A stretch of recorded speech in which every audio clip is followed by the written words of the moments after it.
Aleluia, paz do Senhor, igreja. Vamos ficar de pé comigo, uma boa noite a todos. Que bom ver todos vocês aqui hoje. Muito bom ver a nossa casa. Essa casa que eu vejo uma vez por semana e é bom ver vocês, estarmos juntos.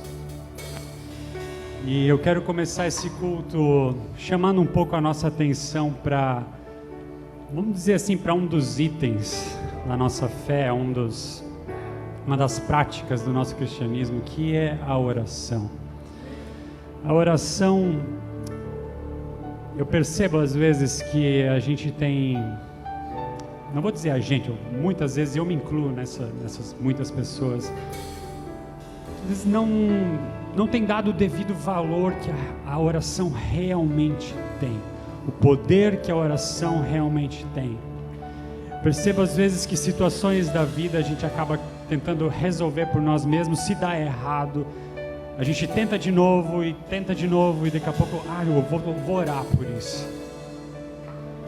Mas se a gente vive uma vida de oração, tem um versículo, deixa eu ver se eu abro rapidinho aqui, em Efésios 6, 18, que diz assim, ore no Espírito em todas as ocasiões, com toda a oração. Isso, veja aqui que Paulo está dizendo, orem em todos os momentos, todas as ocasiões. E o meu desafio para nós aqui hoje é que a nossa oração ela deixe de ser momentos da nossa vida, momentos de antes de comer, antes de dormir, antes do culto, mas que a nossa vida ela venha se tornar uma vida de mais oração. Eu tenho certeza que a nossa igreja ela vai ver coisas ainda mais poderosas feitas pelo nosso Pai, se nós assim procedermos. Então eu quero te convidar nesse momento, nós vamos fechar os nossos olhos, nós vamos entregar o nosso coração inteiramente a Deus, nós vamos abrir, nós vamos deixar tudo diante do altar do Senhor. Muito obrigado, Pai, porque o Senhor nos trouxe aqui essa noite. Muito obrigado, Deus, porque a Tua igreja, Deus, está reunida aqui essa noite, Pai. Nós te agradecemos, Deus. Nós te agradecemos, Pai, porque Tu, Senhor, Tu estás aqui. A Tua presença, Pai, está no nosso meio. É real, Pai. E nós queremos, Deus, que a nossa vida de oração, Pai, ela passe, Pai, dessa noite para um novo estágio, Deus. Que nós venhamos, Pai, cada vez ter menos momentos de oração e mais uma vida completa de oração, Pai. Pai, que o Senhor nos inspire, Deus, que esse momento contigo, essa noite, Pai, nos inspire, nos querer buscar o Teu nome cada vez mais, Pai, em nome de Jesus. Em fervente oração, vem o teu coração, na presença de Deus derramar. Mas só podes fruir do que estás a pedir, quando tudo deixares no altar. Cante bem forte. Quando tudo perante o Senhor estiver, e todo o teu ser Ele controlar, só então há de ver que o Senhor tem poder. Cante bem forte, quando? Quando tudo deixares faltar, maravilhas de amor te fará o Senhor, atendendo a oração aceitar. Seu imenso poder te virá socorrer, quando tudo deixares no altar.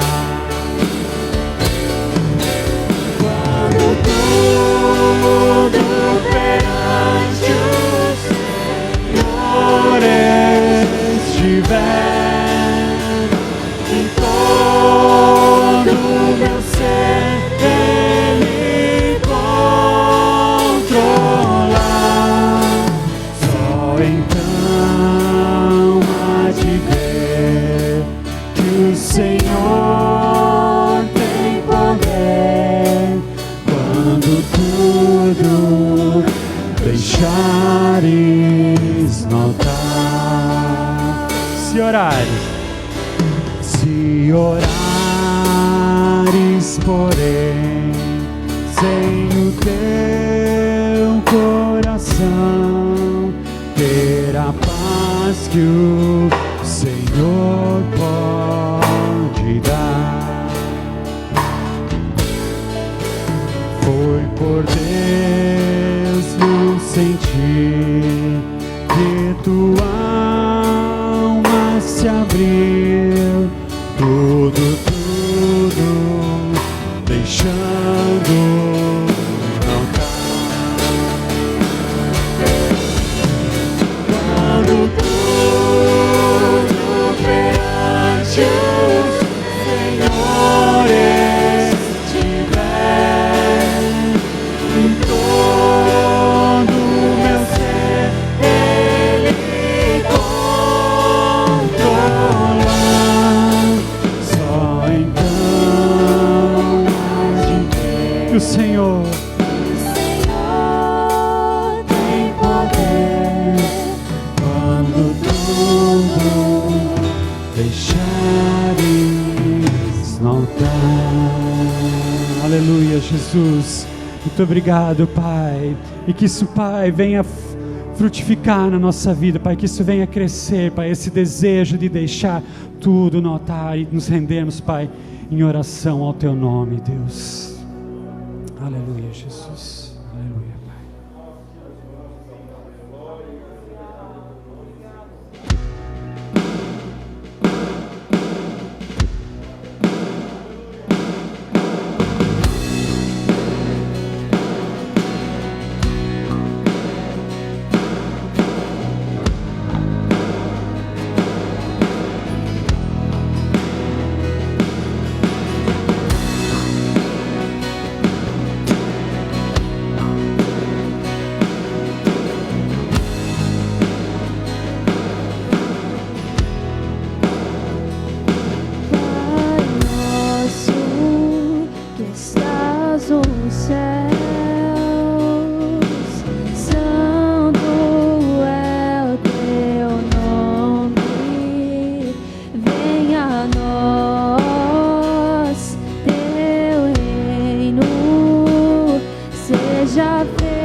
Declare isso essa noite, teu reino vem.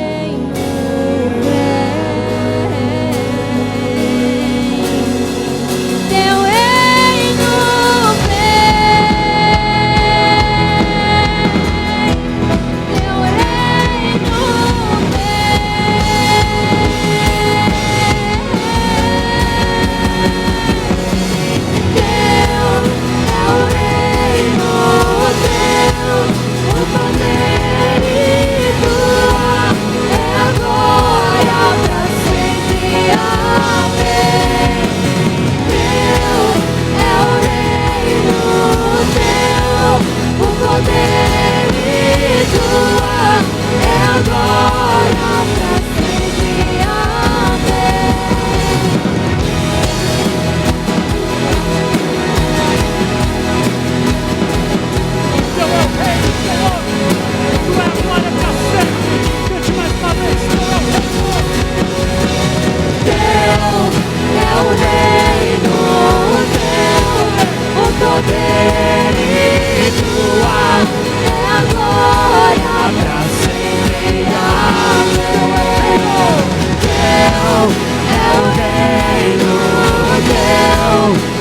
poder e tua é a glória pra sempre.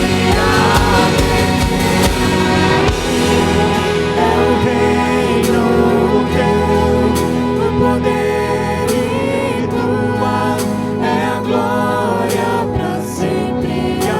Amém. Teu é o reino teu, o poder e tua é a glória pra sempre. Amém. Teu é o reino, o poder e a glória para sempre, Jesus.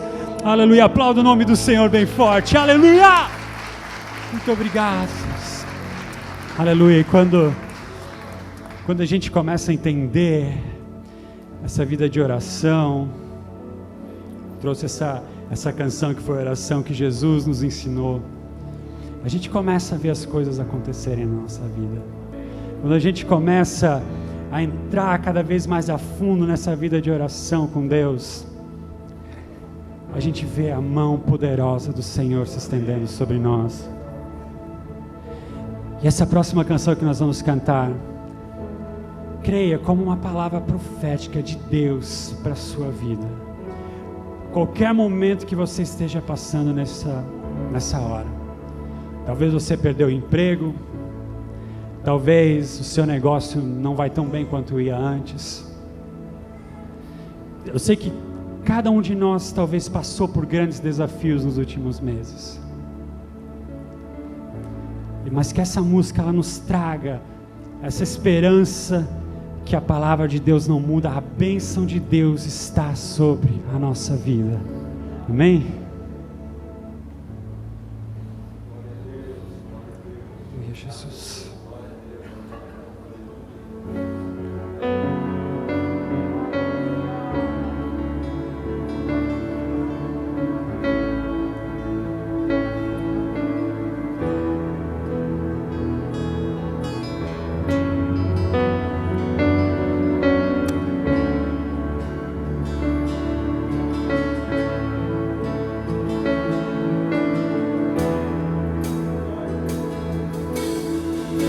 Que o Senhor te abençoe e faça brilhar seu rosto em ti, conceda sua graça e te dê paz.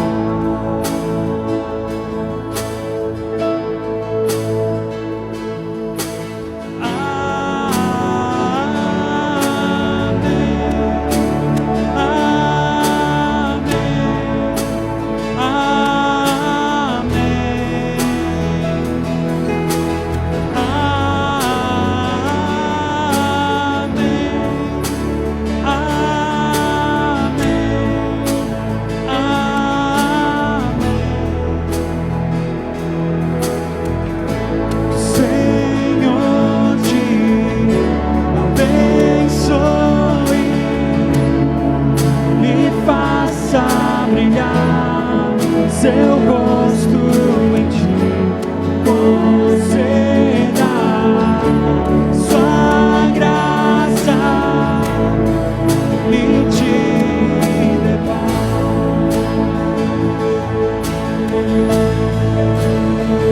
Cante amém.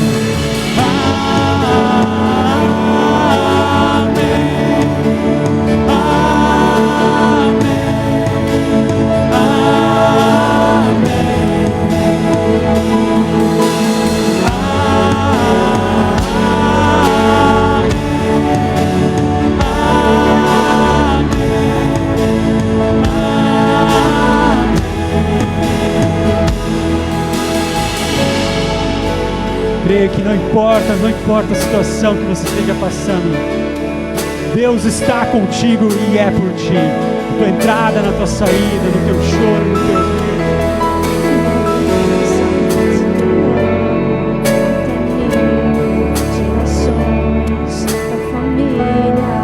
Teus filhos e os filhos dos teus filhos, que a bênção se derrame até 1000. gerações da família, teus filhos e os filhos dos teus filhos. Que a bênção se derrame até 1000 gerações da família e teus filhos e os filhos dos teus filhos. Que a bênção se derrame até 1000 gerações da família e teus filhos e os filhos dos teus filhos.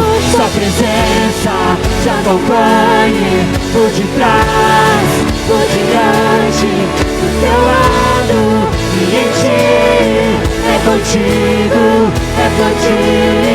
e de dia e de noite, tua entrada e saída, o teu riso, o teu choro. É contigo, é contigo, é contigo, é contigo, é contigo, é contigo, é contigo, é contigo, é contigo, é contigo.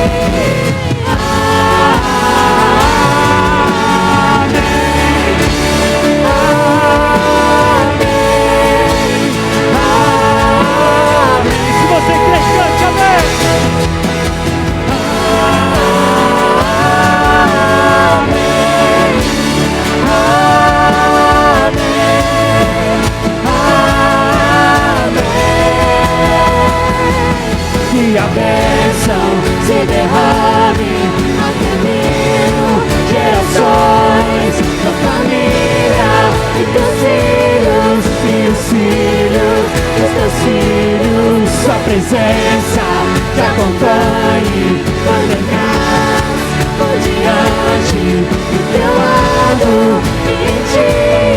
É contigo, e de dia e de noite, tua entrada e saída, em teu riso, em teu choro. É contigo, é por ti, é contigo, é por ti, é contigo, é por ti, é contigo, é por ti, é contigo, é por ti.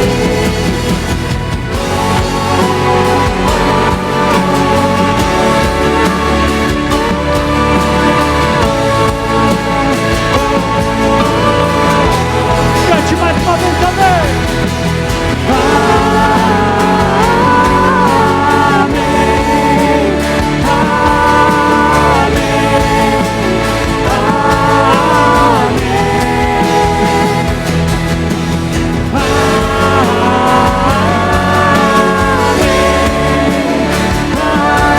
Amém, amém, aplauda o nome do Senhor bem forte.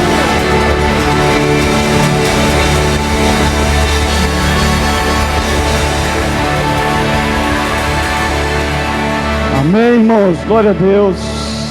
Que bom, no mesmo espírito de adoração, vamos orar, irmãos. Feche seus olhos. Louvado seja Deus. Pai, Deus, te agradecemos, Senhor, pelas bênçãos derramadas sobre o teu povo, a tua igreja, pelo teu cuidado, ó Deus, pela tua proteção, Senhor. Aqui estamos como igreja para orar, para te louvar e agradecer pelos teus feitos. Que o Senhor esteja sempre conosco, Deus, nos unindo, e que nós possamos nos reunir, e que a presença do teu Espírito possa estar sempre fluindo em nossas vidas, em nosso meio, no nosso lar, na nossa casa, onde nós estivermos, Senhor. Que a presença do teu Espírito possa estar sempre fluindo, e que nós possamos ser essa igreja avivada, essa igreja que conhece, que crê num Deus vivo, num Deus que tem todo o poder, que pode todas as coisas. É em ti, Senhor, que nós cremos. Por isso, ajude-nos sempre a permanecermos firmes, a caminharmos, Senhor, a seguirmos o caminho, a verdade, a vida, que possamos ser verdadeiros em tudo aquilo que viemos a fazer, e que o Senhor nos ajude, nos dê força para que toda maldade, Senhor, para que tudo aquilo que vier contra as nossas vidas seja destruído, seja barrado, seja repreendido pelo poder que há no nome de Jesus. Em nome de Jesus, Deus, abençoe, Senhor, guarda a nossa saída, a nossa chegada, a nossa ida, a nossa volta, Pai, em nome de Jesus, permaneça conosco, em nome de Jesus, amém. Glória a Deus.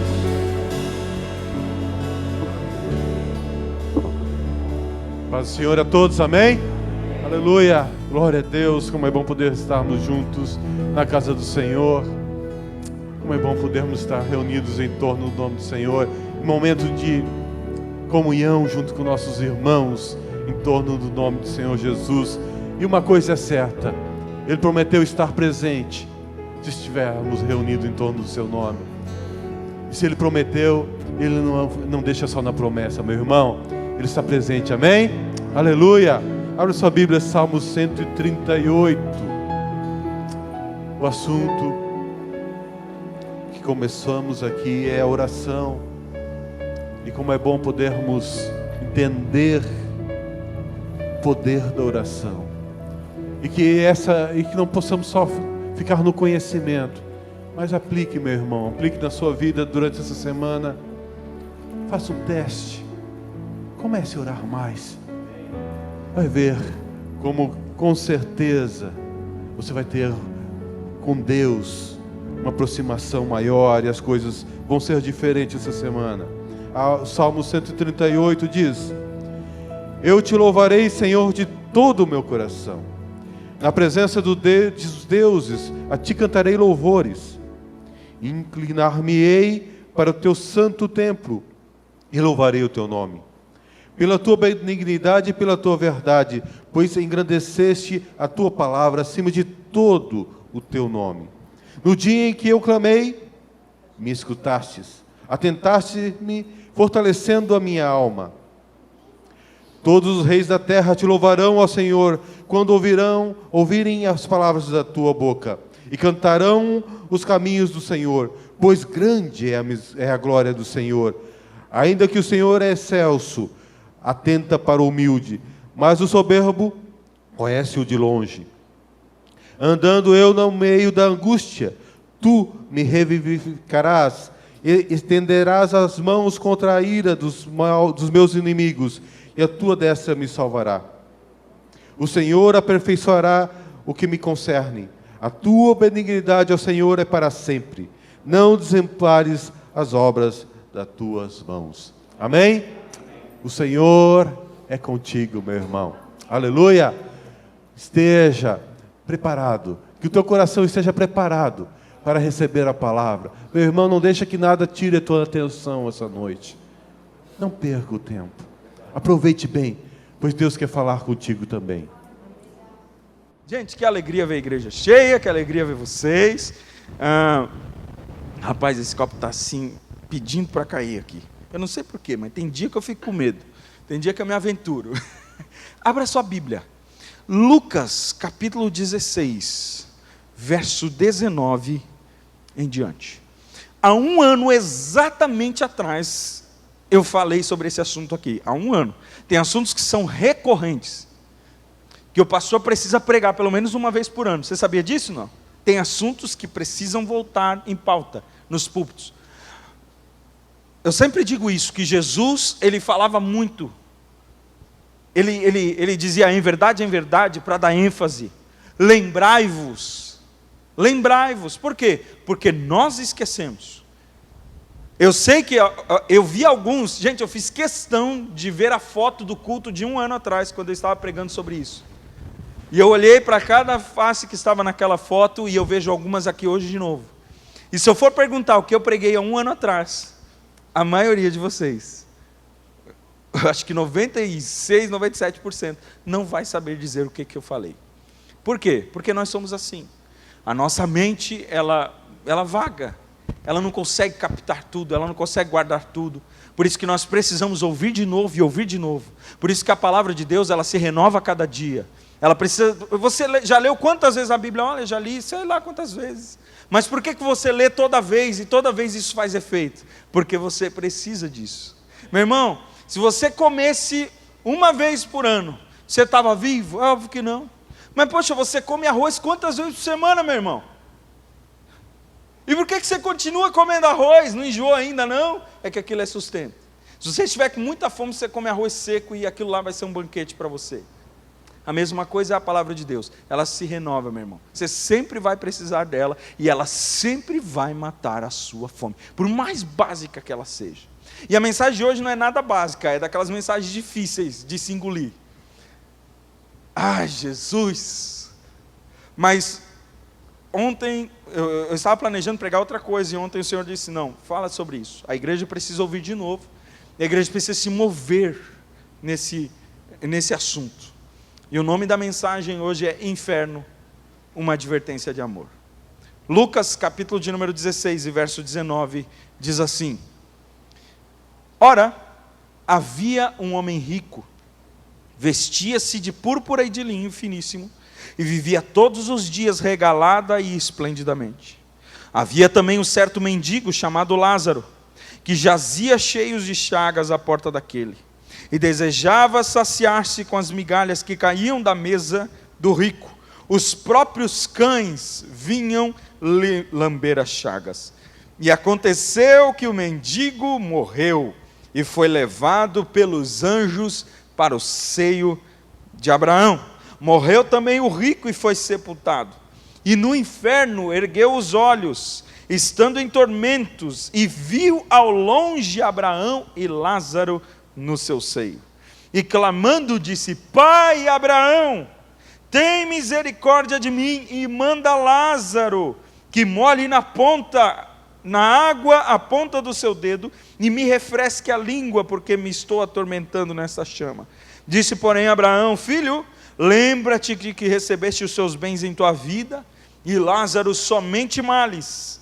Agora é este consolado, e tu atormentado. E além disso está posto um grande abismo entre nós e vós, de sorte que os que quisessem passar daqui para vós não poderiam, nem tampouco os de lá passar para cá. E disse ele: Rogo-te, pois, ó Pai, que o mandes à casa do meu pai, pois tenho 5 irmãos, para que lhes dê testemunho, a fim de que não venham também para este lugar de tormento.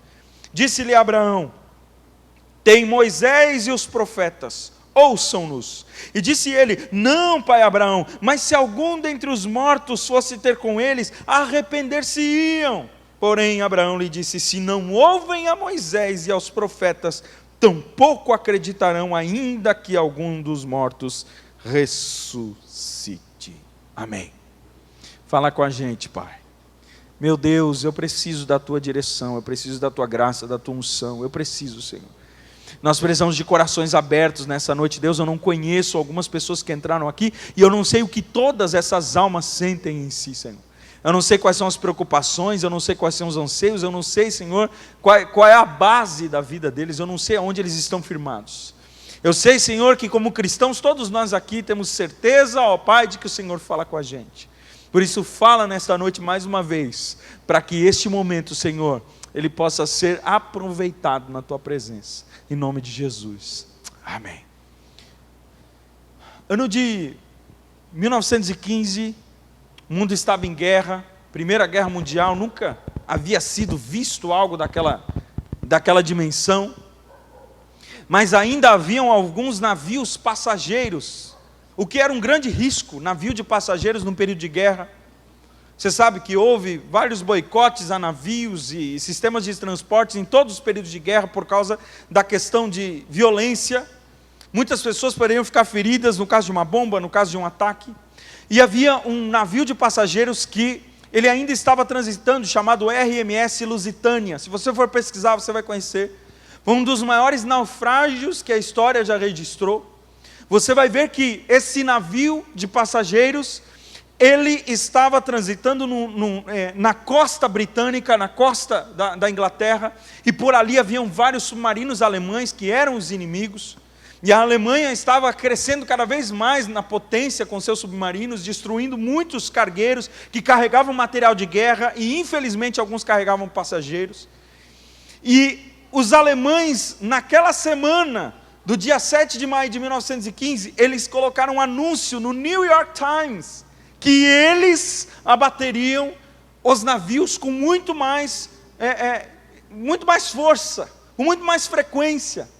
E foi dado aviso para esse capitão do navio Lusitânia, de que ele não deveria transitar na costa britânica, de que ele devia passar longe. E quando ele fosse se aproximar do porto, ele então caminhasse em zigue-zague para despistar o sistema que aqueles alemães estavam conseguindo captar as movimentações náuticas. E então, aquele capitão daquele navio, ele ignora todos os avisos, ele comete todos os erros possíveis, ele caminha pela costa britânica. Quando ele está chegando perto do porto, onde ele deveria parar, ele começa a receber cada vez mais e mais avisos: caminhe em zigue-zague, submarinos alemães estão por perto. Mas aquele homem, ele reduz a velocidade, o que não deveria, e ele não caminha em zigue-zague, ele faz tudo errado, tudo que não devia ter feito, ele fez. Resultado? 1.195 pessoas perderam a vida naquele dia. O submarino alemão enviou seus torpedos, e o RMS Lusitânia se perdeu nas águas. Aquele homem poderia ter evitado todas aquelas mortes, se ele tivesse apenas ouvido e seguido os avisos. A palavra que eu tenho para você hoje é uma palavra de advertência, são os avisos de Jesus. Nós vamos começar a partir de hoje uma série, talvez não vá ser tão comprida, mas a respeito das parábolas de Jesus, que contém avisos. Nós já falamos sobre parábolas alguns dias atrás.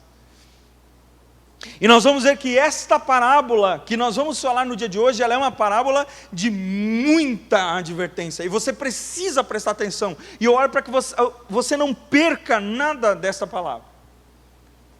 Nós vamos ver que Jesus, quando ele começa a falar nesse texto, ele começa a falar sobre um assunto que é melindroso, é um assunto sério, que é o inferno.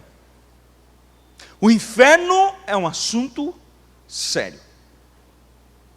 Você já percebeu que nós temos uma capacidade de brincar com coisas quando a gente não gosta daquele assunto? Quando o assunto é sério demais, quando o assunto ele é um terreno difícil para nós e nós não gostamos de caminhar nele, o que nós fazemos? Piada. Da onde que surgiu a expressão, cara, vá para o inferno, né? Nós não brincamos, né? Nós como crentes não usamos essa expressão, mas os seres humanos usam isso em qualquer linguagem. A pessoa faz alguma coisa contra elas, às vezes mesmo em tom jocoso, a gente, cara, vai para o inferno. Como se isso fosse uma coisa banal, como se o inferno fosse um lugar onde eu saio e entro de qualquer jeito, onde eu posso transitar sem nenhum tipo de temor, sem nenhum tipo de medo. E infelizmente, pelo fato de que esse assunto ele é tão sério, pastores e líderes que deveriam pregar a palavra, eles têm deixado esse assunto de lado. Pessoas que deveriam estar pregando sobre o inferno, falando que o inferno é real, porque ele é uma mensagem que faz parte do Evangelho, eles têm se calado. Alguns, na verdade, têm colocado seus sentimentos antes da palavra, como alguns conhecem pastor Rob Bell, que foi um grande pregador do final dos anos 90, começo dos anos 2000, e daqui a pouco ele escreve um livro negando o inferno. E muitas pessoas começaram a ir atrás daquele pastor, por quê? Porque é difícil esse assunto. O próprio C.S. Lewis, que é um grande escritor, que defende o cristianismo absurdamente, transformou o jeito de se pensar o cristianismo, ele mesmo diz, esse assunto é tão difícil que eu tinha vontade de não mais falar. Se eu tivesse o poder de poder dizer assim, no final todos serão salvos, Deus não vai condenar ninguém. Se eu tivesse esse poder, eu faria. Muita gente, por causa desse assunto que Jesus falou, que Jesus frisou, nós acabamos, por causa da dificuldade desse assunto, nós acabamos não falando.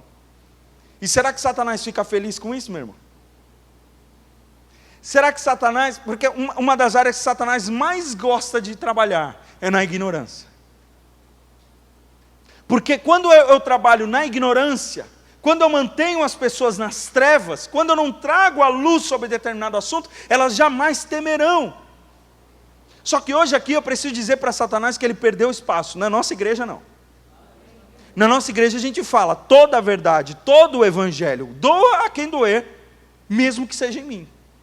Esse evangelho, ele é pregado. Por mais que alguém resista, a ideia de uma pessoa ser condenada ao inferno, será que a ideia da ausência do inferno não seria pior? Pensa comigo. Porque se nós falarmos que o inferno não faz parte da Bíblia, que foi uma espécie de alegoria que Cristo fez, como muitos defendem, escrevem livros sobre isso, passam anos tentando negar o inferno na Bíblia. Se nós tirarmos o inferno da Bíblia, nós estamos acabando com qualquer noção da justiça de Deus. Até o amor de Deus ele é posto em xeque se eu arrancar o inferno da Bíblia. Se eu tirar o inferno da Bíblia, então Deus não é justo. O estuprador, ele não precisa ser punido. Não existe punição para parricida, não existe punição para assassino, não existe punição para o pecado, não existe punição para assassino em série, não existe punição para terrorista, não existe punição para gente nenhuma. Ninguém tem punição. Se não tem inferno, Deus é cego com relação às vítimas desses ataques. Deus é cego com relação àquelas pessoas que pedem alívio pelo mal que sofrem na mão de homens maldosos. Se não tem inferno, então não tem fúria de Deus contra o mal. Então Deus não é amor, coisa nenhuma. Se não existe inferno, Deus não é amor. Porque amor, esse amor que essa gente prega, que aceita tudo, então aceita também que uma pessoa faça tudo contra o outro e jamais receba a colheita dos seus erros. E no final nós todos entraremos no céu dando glórias. Eu sei que a graça, ela é extremamente poderosa, eu já preguei sobre isso aqui, de que nós sim estaremos com pecadores arrependidos e que os seus pecados foram pecados brutais, terríveis, mas aí é que está a palavra, eles foram arrependidos. Se Deus permite que o arrependido entre com o não arrependido, e todos eles gozem da mesma paz e da mesma vida eterna, então Deus não é justo. Tire o inferno da Bíblia, então tire Deus da história. Deus não é real. Quem está entendendo diz alguma coisa? Se eu disser que não existe inferno, Deus é mentiroso. A Bíblia é falsa. E toda aquela ideia, aquela conclusão dualística da história que é, alguns se salvarão e alguns se perderão. Tudo isso cai por terra.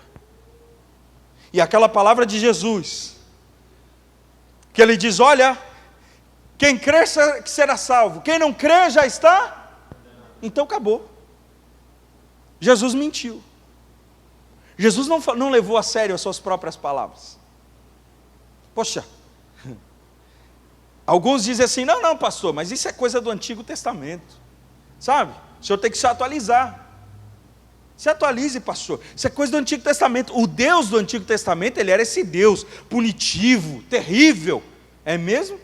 Você não conhece Jesus, você não faz ideia de quem Jesus é. Porque se você for pesquisar mesmo e for estudar a Bíblia a fundo, você vai ver que o Antigo Testamento pouco fala sobre o inferno. Quem é que fala sobre... E quem é o professor do inferno? De infernologia, se eu posso falar.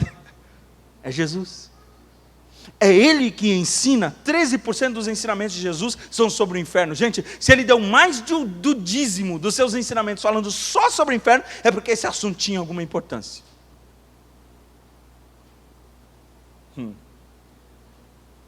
Será que a gente deve ignorar essas palavras? Será que assim como o capitão do RMS Lusitânia, a gente deve dizer assim, não, esse assunto não é tão sério, vamos continuar a nossa vida. Não tratamos esse assunto hoje, deixa para amanhã. Então a minha função hoje aqui, como pastor desta igreja, como um pregador do Evangelho, é dizer para você, o aviso é sério. A conversa é séria. O inferno, ele é uma doutrina que ela incute em nós o amor e o medo, que misturados se transformam em temor.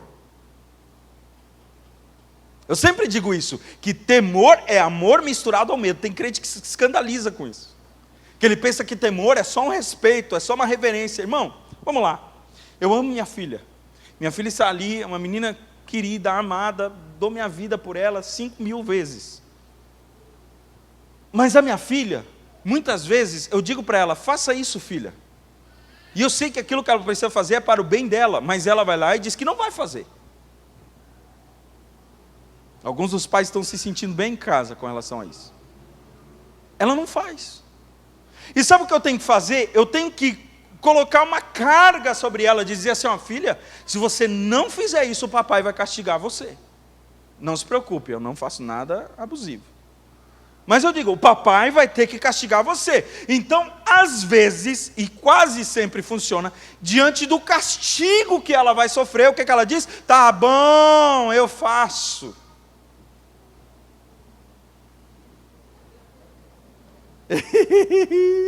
É sério, né? Por quê? Porque, gente, a obediência, ela nem sempre é uma coisa natural. Eu sei que você é crente e na maioria das vezes o seu amor é suficiente para você dizer assim, eu amo meu Deus, eu obedecerei a Ele em tudo, eu o temerei em tudo, eu amarei de todas as formas, mas vai ter situações que o amor não é suficiente. Escuta isso. Meu Deus, eu escandalizo algumas pessoas, mas fazer o quê? Tem ocasiões que o amor não é suficiente, que a tua paixão é mais forte, que a tua carne fala mais alto, que o teu desejo é maior, que a tua desobediência é maior, que o teu orgulho é maior, do que todas as coisas que você creu até então. E aí sabe o que é que tem que acontecer? Nessa hora o Espírito Santo precisa aparecer e dizer assim, ó, não se esqueça de quem você é e a quem você pertence, e se você não fizer dessa forma, haverá sim castigo, porque tudo aquilo que o homem planta, isso ele também vai ter que colher. Não se esqueça, a lembrança de que existe punição, muitas vezes para nós, irmão, é um motor de arranque para nós sairmos daquela inércia de pecado que a gente estava vivendo. Sim, às vezes Deus nos toca a temor. Não deveria ser assim, só o amor já deveria ser o suficiente. O medo não precisava, né? Só o amor já seria o suficiente. Eu comparo, irmão, sempre. O avião, ele tem um botão de ejeção para o piloto. Os pilotos, muitas vezes, quando eles viam que o avião ia cair, que não tinha mais volta, deu pane mecânica, e ele vai cair, e vai explodir, e a morte é certa, o que ele tem que fazer?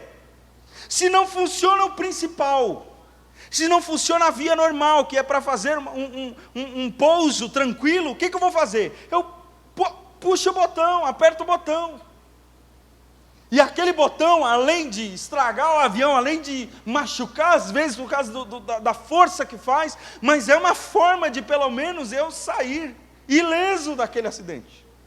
Assim também Deus age conosco. Muitas vezes o nosso pouso vai ser desastroso, irmão. Não funciona do jeito que a gente está caminhando. Aí Deus vai lá e aperta o botãozinho da ejeção. A gente sai meio torto, meio machucado, meio forinha das ideias. Mas no final a gente se salva.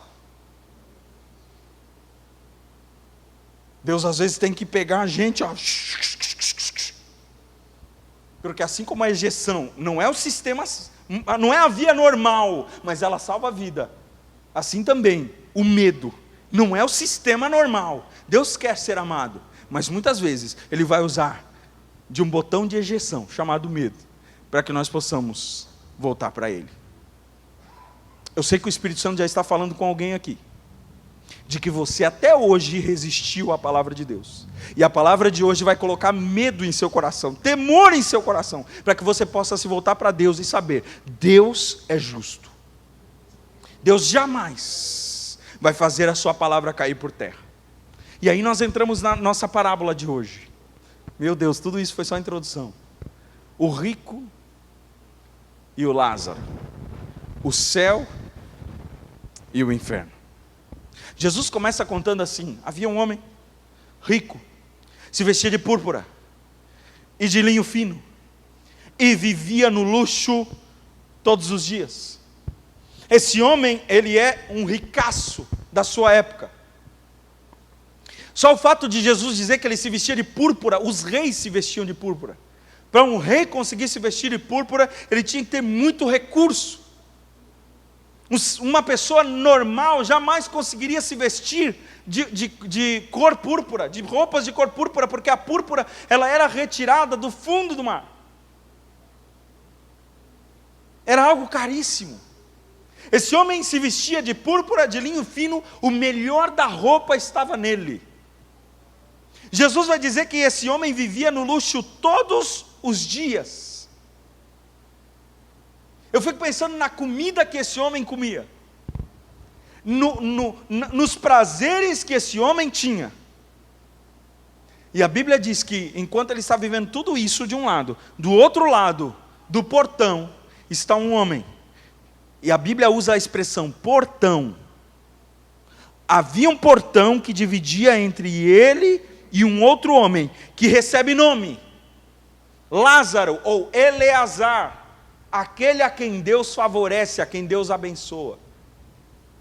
E a Bíblia diz que esse homem, chamado Lázaro, ele está do lado de fora, e bem provável que ele foi deixado por alguém ali, para que pelo menos o rico tenha misericórdia quando vê-lo ao passar no portão.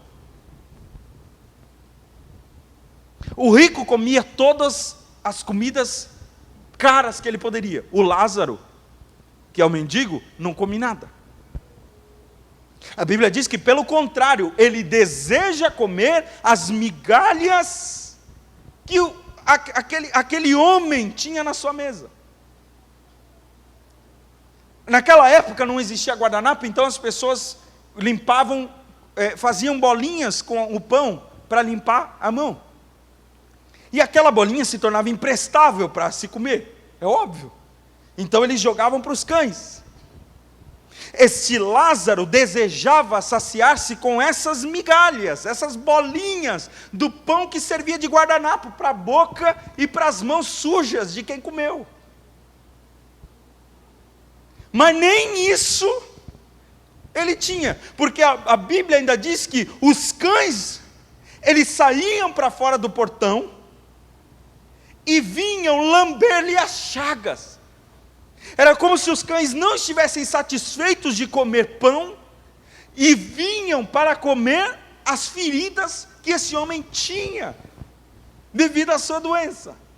Gente, eu fico pensando num judeu ouvindo isso. O homem está vivo? Está vivo. Os cachorros estão lambendo ele? Aham. Nossa, que humilhação.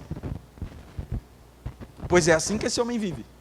Enquanto um do lado de dentro come mais do que uma refeição por dia, que naquela época não era comum.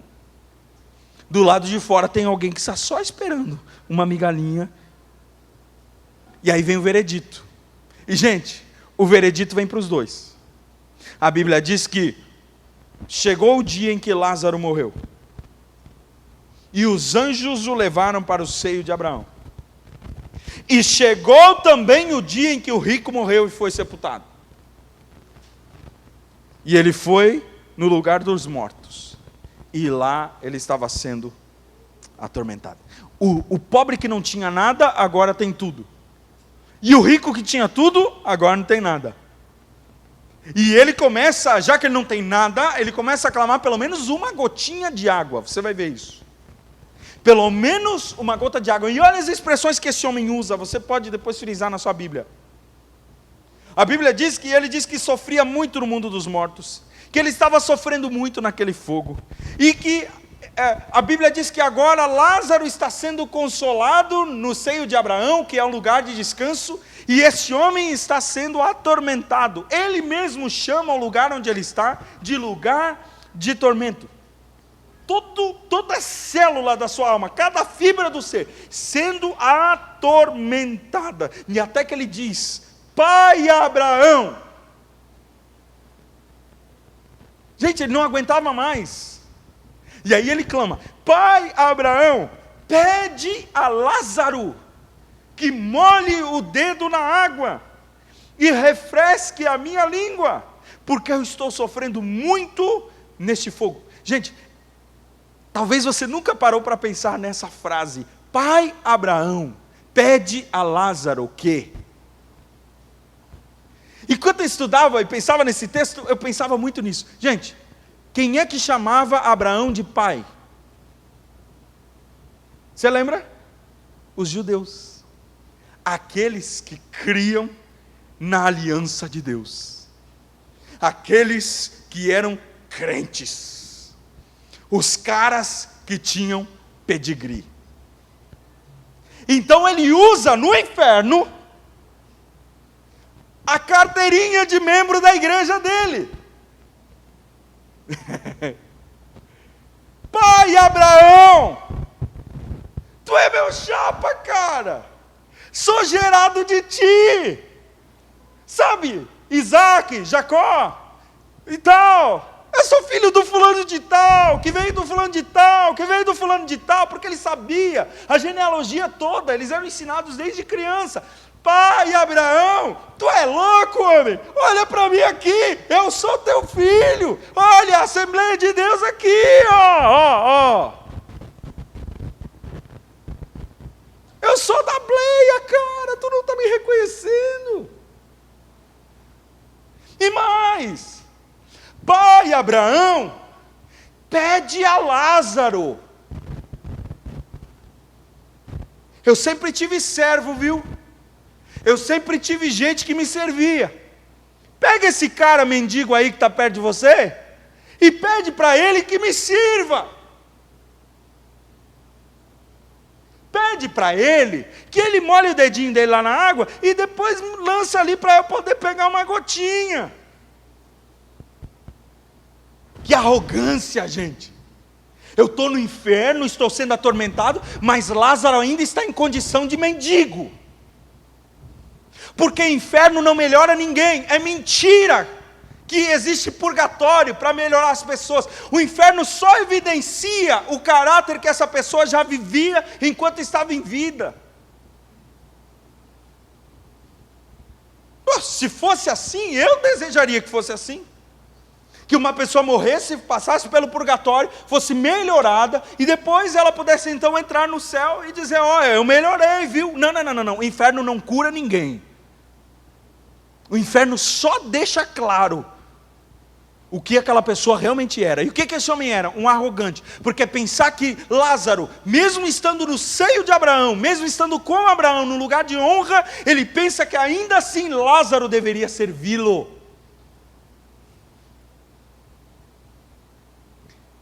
Meu pedigree, minha conexão genealógica. Eu sou filho do fulano de tal. Eu sou judeu. Eu sou crente da 1000ª geração.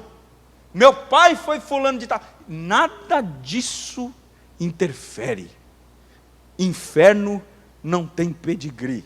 Inferno não tem carteira de Assembleia de Deus. Inferno não tem carteira de Universal. Inferno não tem carteira de presbítero. Inferno entra quem não está salvo e acabou. Você pode dizer amém? E o que piora a coisa? Porque, sabe, gente, o inferno seria uma coisa tolerável se as pessoas que para lá fossem, elas passassem por uma lobotomia, elas ficassem conscientes, elas não percebessem o que elas estão passando. Mas a Bíblia não mostra isso. A Bíblia mostra isso que os cidadãos do inferno, eles falam. Eles são conscientes. Eles estão muito bem acordados. Gente, eu jamais falaria isso com muito temor no meu coração. Os cidadãos do inferno imploram, praguejam. Jesus falou que o inferno é um lugar de choro e ranger de dentes. Choro é lamento, tristeza profunda, pior do que a morte. Ranger de dentes é raiva, é praguejar, é falar toda sorte de palavrões, é maldizer.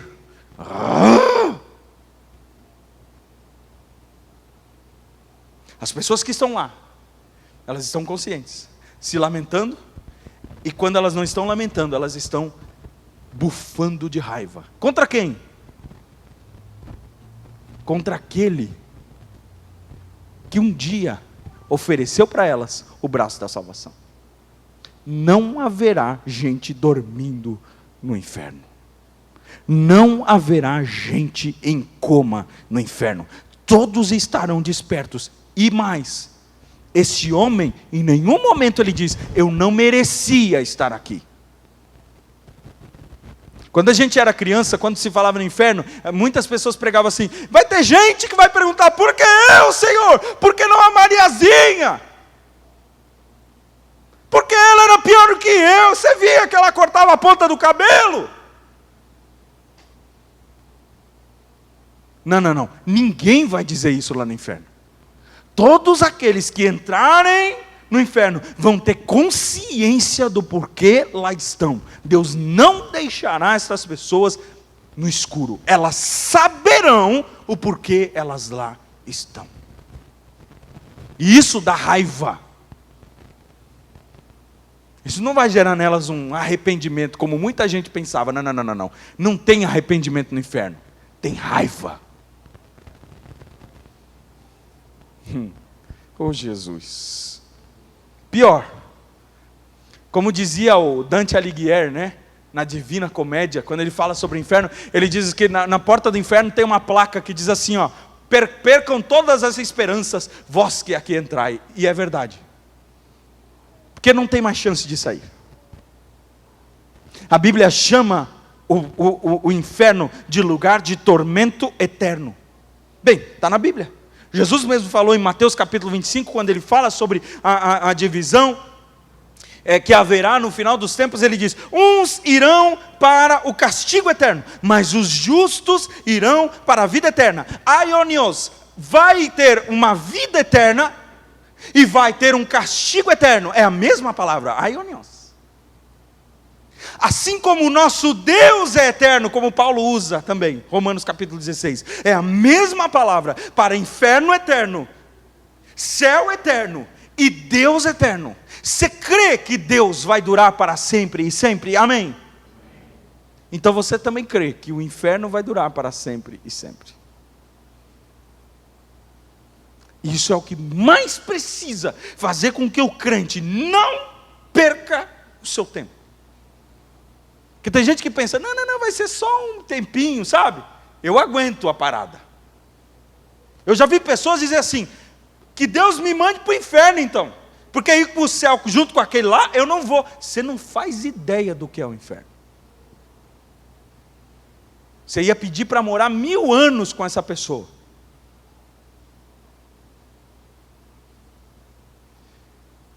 Aí, a Bíblia diz que quando ele faz esse pedido, pede para Lázaro que molhe seu dedo lá na água e que coloque aí esse dedão aí para fora para refrescar minha língua. E aí, olha só o que Abraão responde, verso 25. Filho, ele chama de filho. Ele lembra, você é mesmo filho de Abraão, só que filho, se não era salvo. Filho, lembra-te que recebestes em vida somente os bens.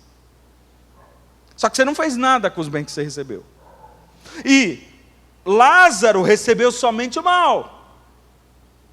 Aí ele continua no verso 26 dizendo: e além disso está posto um grande abismo entre vocês, entre nós e vós. Entre nós e vós. Tem um grande abismo. Quando ele fala de um grande abismo aqui, a ideia é de que há um universo entre um e outro. Irmão, você não faz ideia do tamanho do universo. Até hoje ainda estão descobrindo planetas e mais planetas no nosso universo. Anos e anos. Agora você imagina, Abraão está dizendo: existe um universo entre nós e vós. A coisa é tão abismal, é tão longe, que não tem como nós ultrapassarmos esta barreira. Mesmo que nós desejássemos, essa barreira jamais vai ser ultrapassada. É mentira de que alguém pode ser transferido do inferno para o céu. Não é mentira. Por quê? Por causa do grande abismo. E aliás, quando ele continua dizendo, ele diz: há um grande abismo posto entre nós. Essa palavra posto é usada para cimento. Quando você faz uma parede de concreto, o judeu utilizava essa palavra, foi posto. Ele queria dizer assim: está cimentado, a sua localização está cimentada. Os salvos estão cimentados do céu e ninguém os tira de lá. E o perdido está cimentado no castigo eterno do inferno. E ninguém o tira de lá. Quem está entendendo, por favor, diz amém. Cimentado, irmão, cimentado. Se o salvo está cimentado no céu e ninguém o tira de lá, o perdido está cimentado no inferno e ninguém o tira de lá. Por isso que eu digo, não vai ter missionário no inferno. E nem vai ter turista no céu. Se foi, foi. Se não foi, não foi. Acabou. Não vai ter trânsito. Não existe esse negócio de vou para lá, vou para cá. Conversa com ele lá que ele faz. Não tem favores. Por quê? Está posto um grande abismo, está cimentado um grande abismo. Ninguém consegue quebrar essa barreira. Meu Deus, que ensinamento duro, gente. E a pergunta é, e que muita gente vai fazer: como pode um Deus amoroso enviar pessoas para o inferno? Como é que pode? Como é que pode um Deus amoroso fazer um lugar de tormento eterno, onde pessoas estarão lá eternamente? Na verdade, quando alguém me pergunta isso, e eu já recebi essa pergunta algumas vezes: pastor, como pode um Deus amoroso enviar pessoas para o inferno?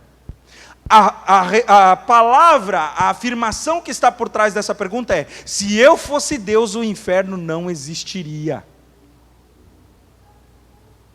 Então vamos comigo. Se eu fosse Deus, o dilúvio também não teria acontecido. Como é que pode um Deus matar toda a população, salvar só uma família? Como? Se eu fosse Deus, Juízes 7 não teria na Bíblia Deus matando a família de Acã por causa do pecado de Acã, porque roubou uma simples capinha lá e umas barrinhas de ouro. Fala sério, que Deus é esse? Se eu fosse Deus, um monte de coisa não teria acontecido na Bíblia. Eu vou resumir elas, porque tem um monte aqui na minha cabeça. Só que se eu fosse Deus, eu também não teria pensado em salvar pecadores. Porque a gente sempre pensa: se eu fosse Deus, eu não teria punido dessa forma. Pois é, mas você teria pensado em salvar de alguma forma?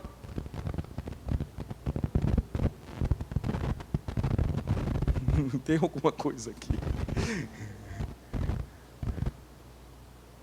Escuta, pensa comigo aqui.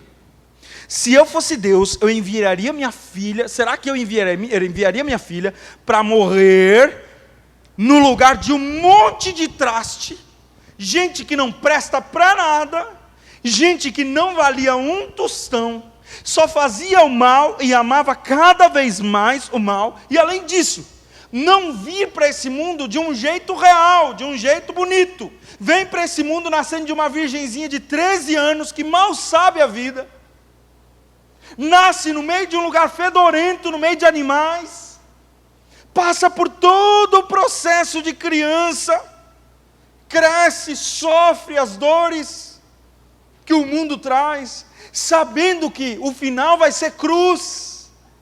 Vai para a cruz, é cuspido, é insultado, é machucado, feridas horrendas. Eu jamais faria esse plano, jamais.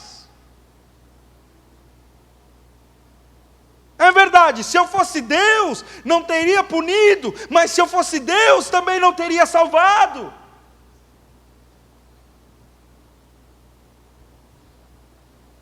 E é engraçado que o plano de Deus para a salvação, a gente abraça com todo amor.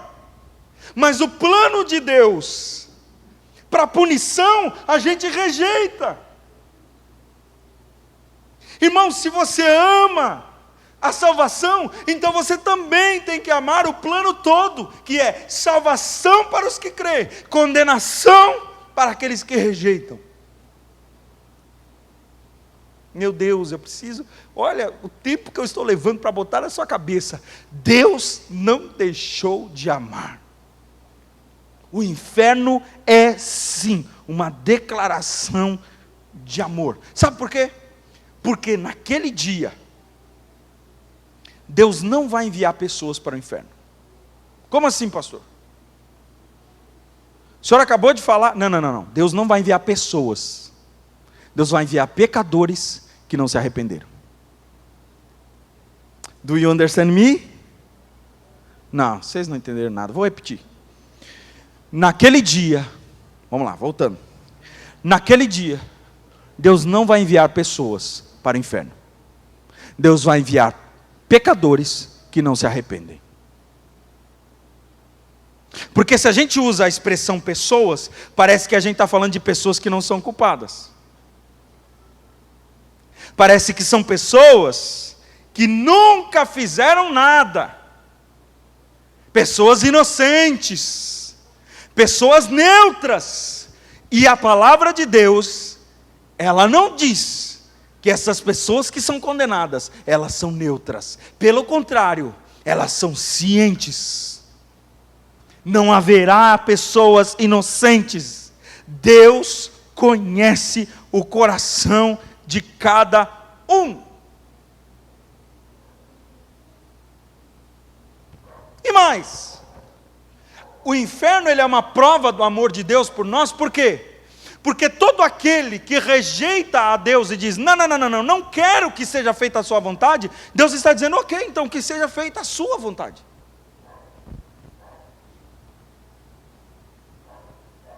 É como se Deus dissesse assim, ok, então, Romanos capítulo 1 fala sobre isso.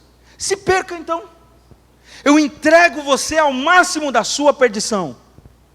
Você não quer? Você rejeita o evangelho, você rejeita a salvação, então continue. E eu vou te entregar cada vez mais aos seus prazeres. E seus prazeres serão a sua punição. No final, você vai saber o porquê você foi condenado.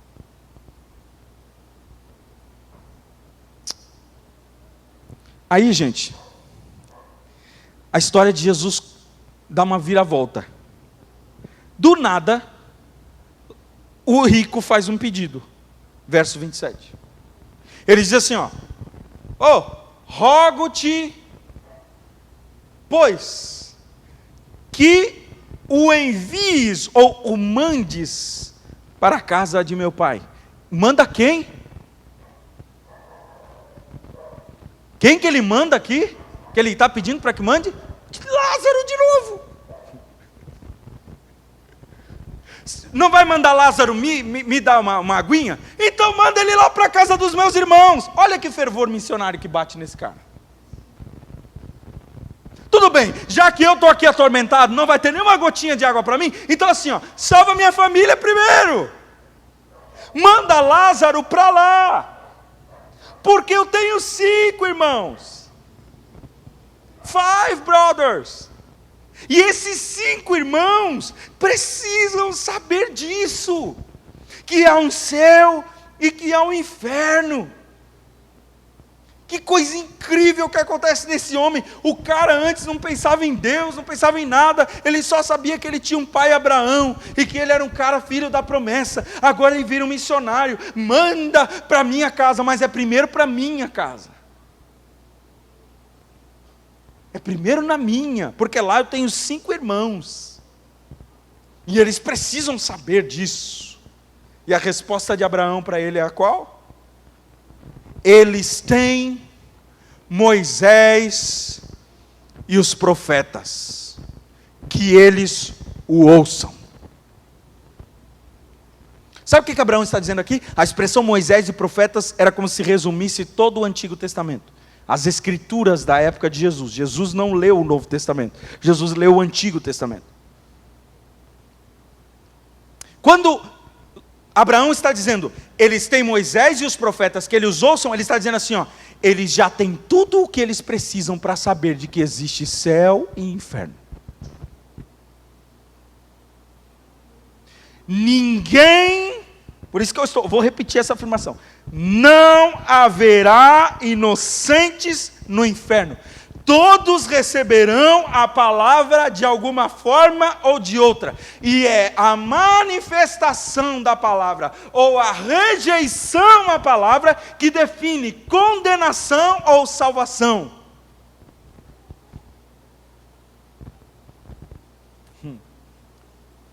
Você não está no inferno, ô rico, porque você não recebeu informação, viu?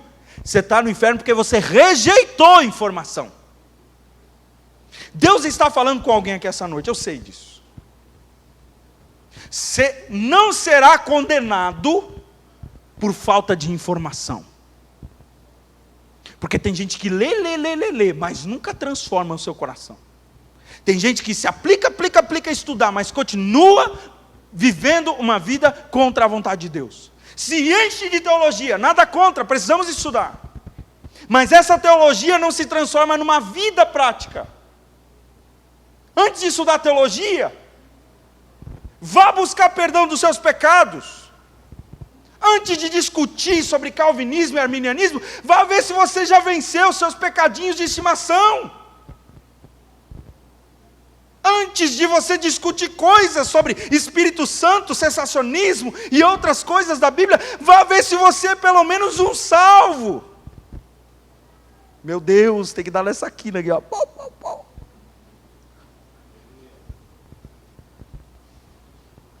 Porque não é a quantidade de informação, é o quanto essa palavra fez uma transformação no seu coração, te transformou, e por mais que você não saiba tudo sobre ela, você sabe que o suficiente, que ela foi suficiente para transformar todo o seu modo de viver. Isso é evangelho. Ninguém vai para o inferno por falta de informação. Vocês têm a lei e os profetas. E o rico ainda retruca. Isso que piora a situação. No verso 30 ele vai dizer assim: ô pai, você não está ligado. Pai, eu peço que, se o Senhor mandar alguém dentre os mortos lá para conversar com eles, eles vão ouvir e se arrepender.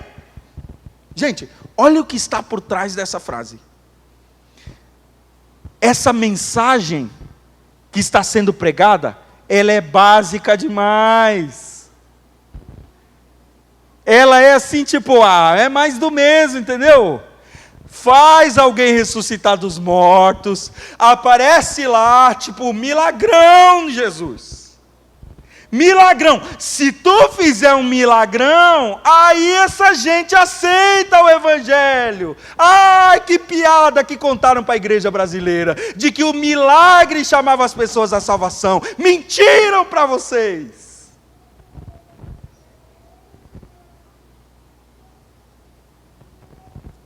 Sabe o que Lázaro responde a esse homem que pensa desse jeito, que muita gente no Brasil pensa? Sabe o que ele responde? Ele diz o seguinte: se não ouvem a Moisés e aos profetas, tampouco acreditarão que algum dos mortos ressuscite. Curiosamente, semanas depois dessa parábola, morre o verdadeiro Lázaro de Betânia, aquele amigão de Jesus. Jesus demora para ir, 4 dias depois ele chega, Lázaro já está morto, fedendo. As irmãs dizem: se tu chegasse aqui antes, nosso irmão não teria morrido. Aí Jesus diz: essa enfermidade, nada disso é para a morte, tudo isso é para a glória de Deus, se tu creres verás a glória de Deus, e tal. Daí levam Jesus até o túmulo, e lá Jesus chora, e daqui a pouquinho Jesus manifesta o seu poder e diz: Lázaro, sai para fora. Gente, tinha um monte de gente testemunha ali ao redor. Lázaro sai para fora envolto em panos. Gente, eu fico pensando no pavor, no temor que caiu nessas pessoas. Mas sabe o que alguns deles fizeram? Foram aos fariseus e disseram: Jesus ressuscitou o amigão dele lá chamado Lázaro. É mesmo? Então eles se reúnem e eles conversam entre si. e dizem: esse Jesus está se tornando muito proeminente, vamos acabar com a história dele agora. Houve ou não houve milagre? Mas sabe o que o milagre traz para quem não tem palavra? Endurecimento. Por isso você não vai me ver aqui trazendo um milagre antes da palavra, irmão. Nunca. Nunca, irmão. Que Deus me livre desse ministério. Porque o milagre que não vem posterior à palavra, ele gera endurecimento. E o resultado é inferno. Tem muita gente que recebeu cura nessa igreja. E está onde? A caminho do inferno. Porque nunca recebeu a palavra. Eu não estou bravo com você, não, estou só explicando. De que muita gente diz: pastor, vai lá na casa daquela pessoa, porque se acontecer um milagre lá, pastor, vem todo mundo para Jesus. Engano. Você já pregou? Você já pregou o evangelho? Pastor, não, a gente está pedindo por um milagre. Não, irmão, pregue o evangelho. Pregue o evangelho, irmão. Pare de colocar a carroça na frente dos bois. O evangelho é poder de Deus para a salvação. Nunca foi os milagres. O milagre que vem antes da pregação do evangelho endurece e leva ao inferno. Mas a pregação e os milagres que a precedem, esses sim levam à salvação.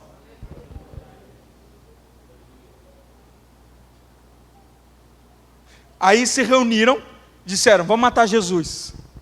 E pior, só Jesus? Não, vamos matar Lázaro. Mas o cara acabou de ressuscitar.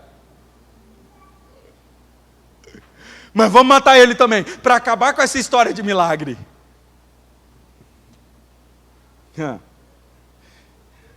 Milagre não tem poder para convencer quem rejeita a palavra.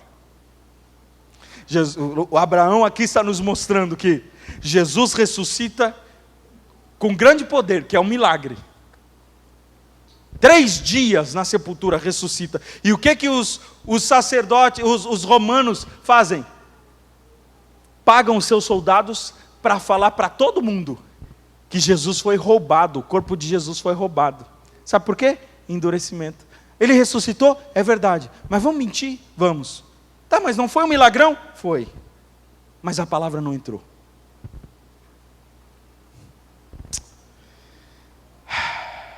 Para terminar, o inferno nos ensina sobre o amor de Deus. Como assim, pastor? O senhor falou tanto em tormento, em eternidade, o senhor falou em fogo, o senhor falou em sede, o senhor falou em coisas. Só que a Bíblia diz que aquele que não tinha pecado se fez pecado por nós. Ninguém precisa ir ao inferno, porque Cristo já se fez tudo o que tinha que fazer. Quem crê em Cristo não precisa ir ao inferno. Você quer maior amor do que esse? Deus meu, por que me desamparaste? Tormento, dor e morte foi o que Cristo passou na cruz do Calvário por você. Você não precisa ir. Ninguém precisa ir. Porque o Cristo já fez tudo o que precisava fazer. Está pago. Ninguém precisa pagar. Ninguém precisa pagar. O inferno é só para quem diz: eu não aceito o pagamento, eu quero pagar.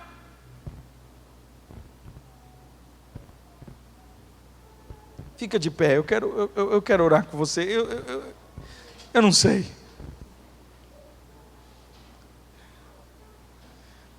Eu vou fazer uma pergunta para você. Olha para mim. Olha para mim, olha para a ponta do meu nariz bonito aqui, ó. Olha aqui. Você está preparado para o último dia da sua vida? Você está preparado para o último dia da sua vida? Se você responder para mim assim: sim, pastor, eu estou preparado, então a doutrina do inferno deve te alegrar. Sabe por quê? Porque você já não vai mais para lá. Que você está vivendo em santidade, você nunca vai entrar lá. Você nunca vai conhecer o terror que é aquilo. Você está salvo de lá. Glória a Jesus por isso.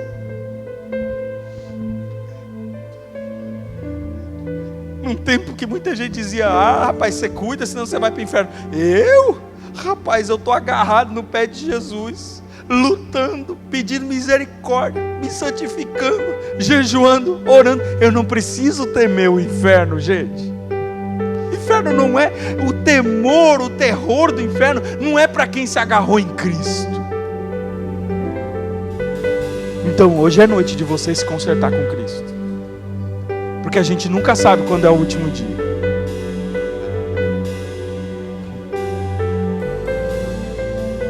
Se o próprio Deus falou, gente, como eu sinto isso nos últimos dias: teria eu prazer na morte do ímpio?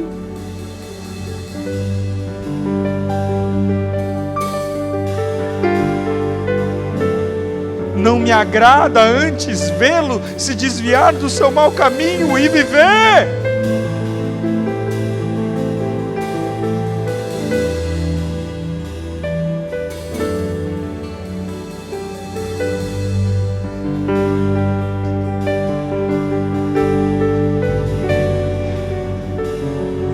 Você está preparado? Pastor, estou. Então por que você não prega? Eu já falei aqui, você pode ser o único crente que alguém conheça. Por que você não prega?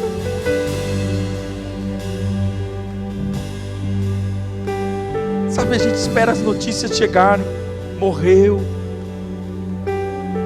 partiu, e aí a gente diz: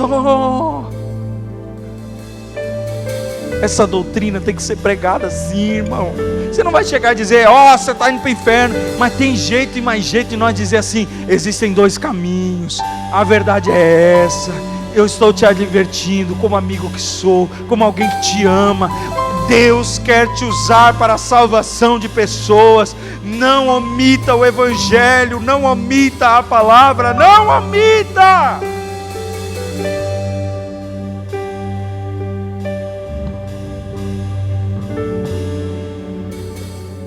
Meu Deus, aí a gente chega na rádio e a Simone não está mais lá. Morreu de manhã no acidente de moto, pastor. Já está sendo velada. Se eu quiser pode visitar. E a sensação de que, meu Deus, eu preguei para tantos e ela estava ali, e eu não sei se alguém veio antes de mim. Eu nunca sei se eu vou ser o último. 24 horas antes eu fui o último talvez a pregar o evangelho de frente para ela. Eu nunca sei quando vai ser a última vez. Irmão, se você crê no céu eterno, você precisa pregar também sobre o inferno. Há pessoas precisando da mensagem, da advertência de amor. Eu quero orar. Meu Deus,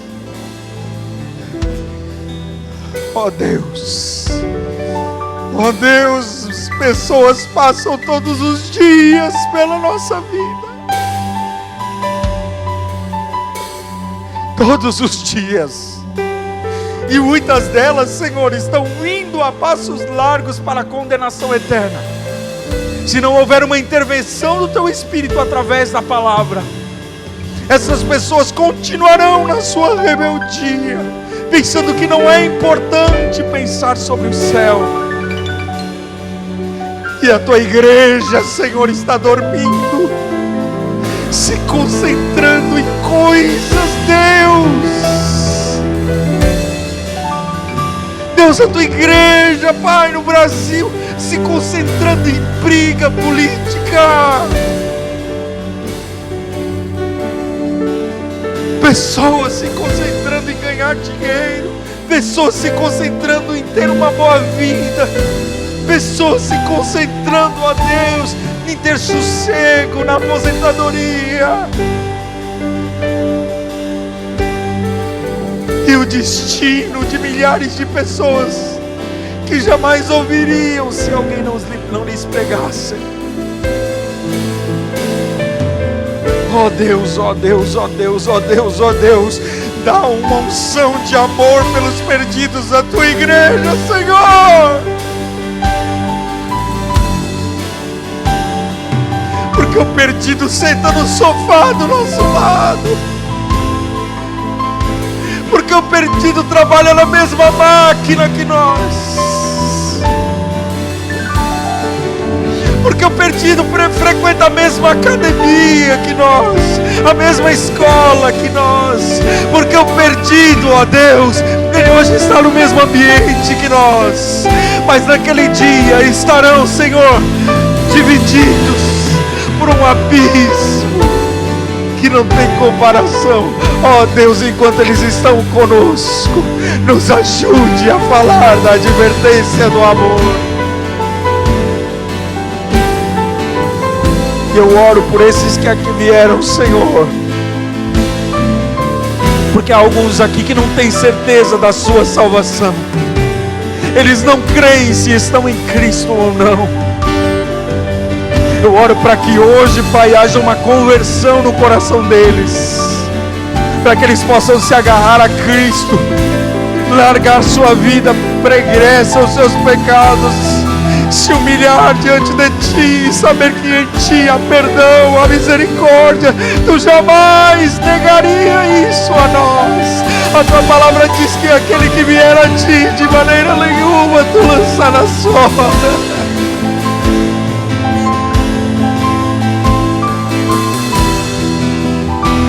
A Tua palavra diz, Senhor, que um coração quebrantado e contrito Tu jamais desprezaria. Ó Deus,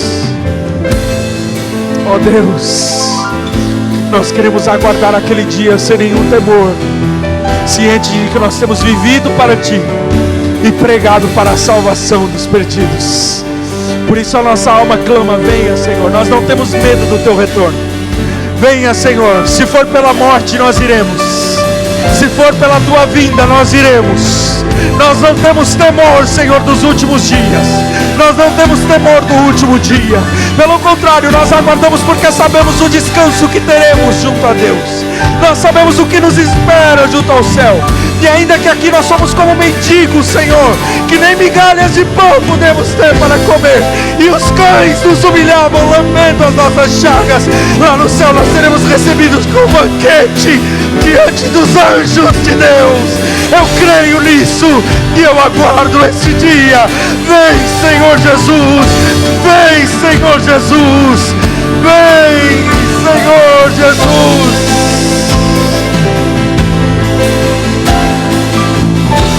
Aleluia! Ele virá no piscar de olhar. Quem estiver pronto com Ele irá. Na sua glória com Ele morar. Ele vem. Não mais tristeza, não mais temor. Junto com os anjos cantar eu vou. Ele é o Cordeiro que se entregou. Ele vem. Tu és Senhor, o nosso Deus. Digno tu és de receber todo louvor.